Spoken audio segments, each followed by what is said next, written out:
আমরা বলবো অন্তর্বর্তীকালীন সরকারের একজন মুখপাত্র নির্ধারণ করা হোক, তার মাধ্যমে সমস্ত বক্তব্য আসবে লিখিত, এক একজন এক এক রকম বক্তব্য দিয়ে বিভিন্ন ধরনের বিভ্রান্তিকর পরিবেশ তারা তৈরি করবেন না এবং জনগণের মনে সন্দেহের উদ্বেগ তারা করবেন না।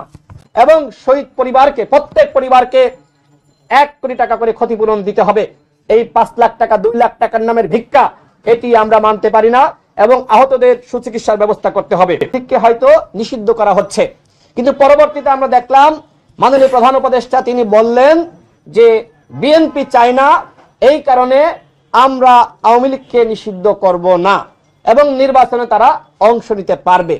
শুধুমাত্র বিএনপি চায় না, বিএনপি তো কোনো দলীয় বক্তব্য বা দলীয় স্টেটমেন্ট প্রকাশ করে নাই, আমরা দেখি নাই।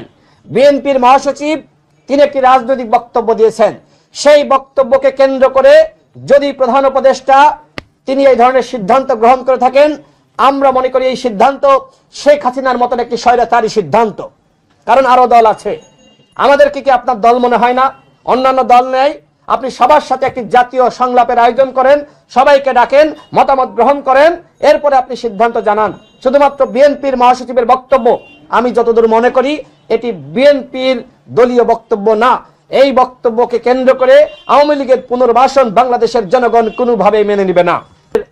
মাননীয় প্রধান উপদেষ্টাকে জাতীয় সংলাপ আয়োজন করার আহ্বান জানাচ্ছে গণ অধিকার পরিষদ। প্রিয় সাংবাদিক ভাইরা, আপনারা দেখেছেন বিএনপি এবং জামাতের সাথে অন্তর্বর্তীকালীন সরকারের মাননীয় প্রধান উপদেষ্টার সংলাপ হয়েছে।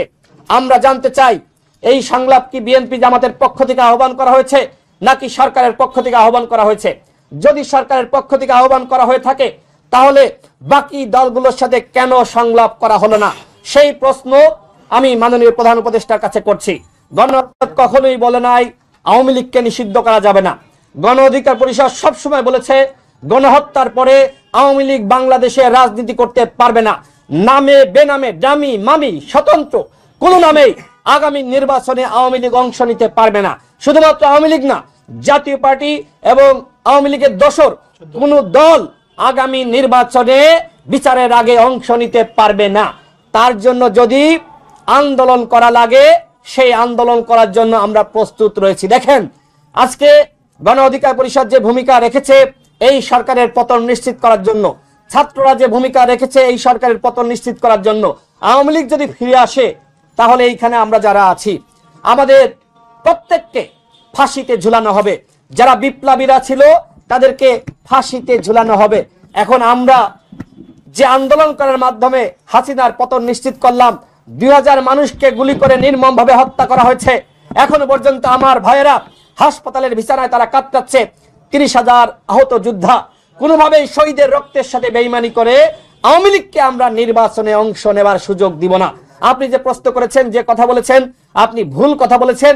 গণ অধিকার পরিষদ আওয়ামী লীগের নিষিদ্ধ চাই, জাতীয় পার্টি নিষিদ্ধ চাই, 14 দলের দশকদের নিষিদ্ধ চাই। শুধুমাত্র নিষিদ্ধই না, এদেরকে বিচার করতে হবে। শেখ পরিবারের কাউকে কেন এখনো পর্যন্ত গ্রেপ্তার করা হচ্ছে না?